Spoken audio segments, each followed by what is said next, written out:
दंगली पेटवणारं आंदोलन असतं तर इथं रांग लागली असती मंत्र्याची, आमदाराची, खासदाराची. पण आमच्या पोटासाठी, भाकरीसाठी आम्ही इथं बसलो. पोटासाठी, भाकरीसाठी बसलो. आमचा अधिकार मागतोय. आम्ही भिकारी नाहीत, भीक मागत नाही.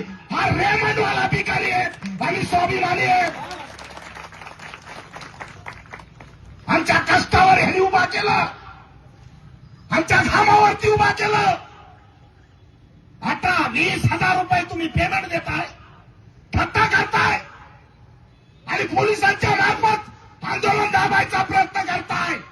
याद राखा, इथल्या एकाही कामगाराच्या केसाला धक्का लागला तर महाराष्ट्रात परिणाम वाईट झाल्याशिवाय राहणार नाही. 12 तासाच्या आत, उद्याची उद्या जर कामगाराचा मुद्दा मार्गी लावला नाही तर अचानकपणे अधिवेशनात घुसायला सुद्धा आम्ही कमी करणार नाही, हा सुद्धा इशारा होतोय. हे मिळमिळवायचं बंद करा, जाळ भरा बंद करा, पेटून उठा. आमच्या बापाने, आपल्या बापाने सांगितलंय, हक्क जर मिळवायचा असेल तर तो हिसकावून घ्यावा लागेल, त्याशिवाय मिळत नाही.